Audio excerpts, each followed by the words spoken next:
Bringing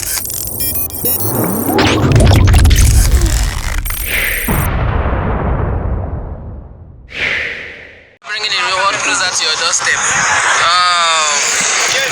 Ojona Fologun State Lawa. Àwa polongo Yorùbá Nation fún everybody níbẹ̀. So ntí láti ṣe fáwọn èèyàn nìyẹn. Tẹ́ bá wo gbogbo ohun tó ń ṣẹlẹ̀ lọ́wọ́lọ́wọ́ báyìí máa rí pé all we care is about Yorùbá Nation. Ṣé ti rí lọ́wọ́?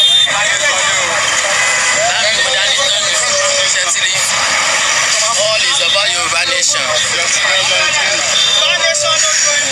No election. Inú Èkó láti bẹ̀rẹ̀ rally yẹn bọ̀, gbogbo bẹ́gà, Oṣòdì, gbogbo ẹ̀ ní a ti dé. Bọ̀ àráyè ṣe láti báyìí torí gbogbo wa la ń pín flyers káàkiri. So ibi bí yìí akànnì ká tún dúró lójú ọ̀nà ìgbà tá a kúrò ní bẹ́gà tán ni. So wọn la ní ká há kíní flag ká tún ṣe awareness díẹ̀.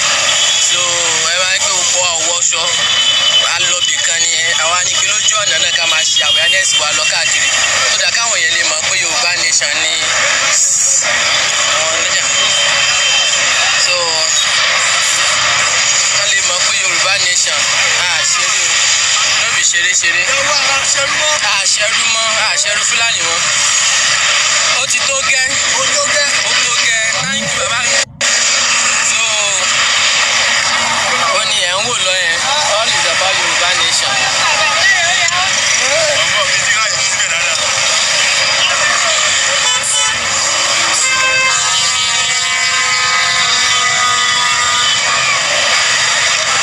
Everything is all about Yorùbá Nation.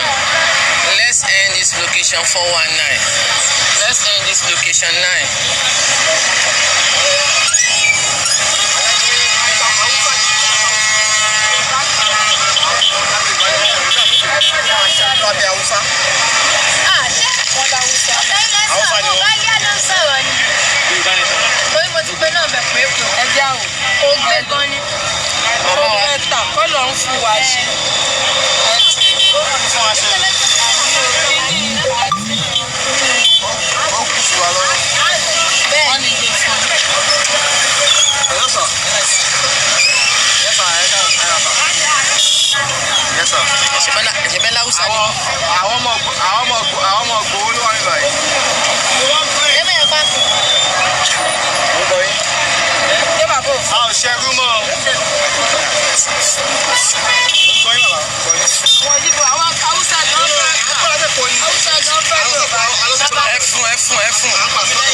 Collins ẹ wá fún màmá wa.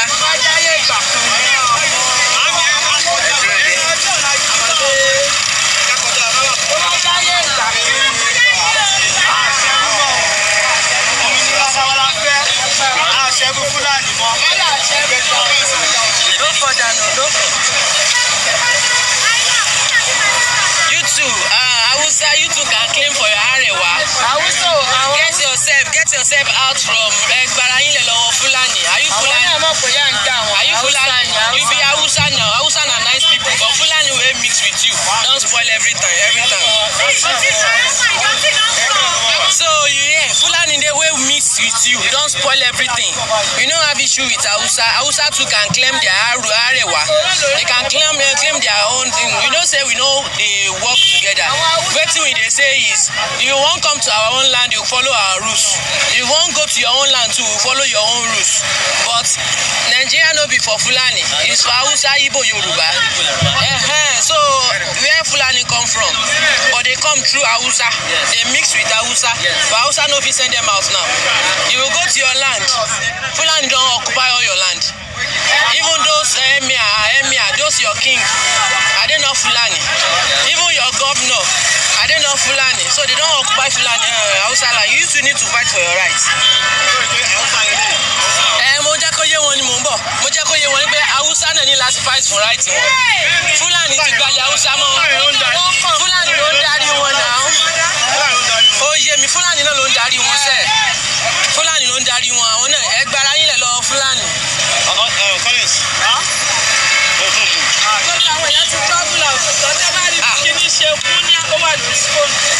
àwọn èèyàn máa kúrò létán ni. No, give am. Let them go and tell their people too. Hausa náà ní láti gbára wọn lẹ̀. Káwọn náà Fúlàní ti ń rúrù wọn náà. Fúlàní ló ń jọba lọ́dọ̀ wọn. Fúlàní gbogbo gọ́vnà wọn sìn. Ẹ má bínú mà. So you to go fight for Arewa land o. It's for your own land.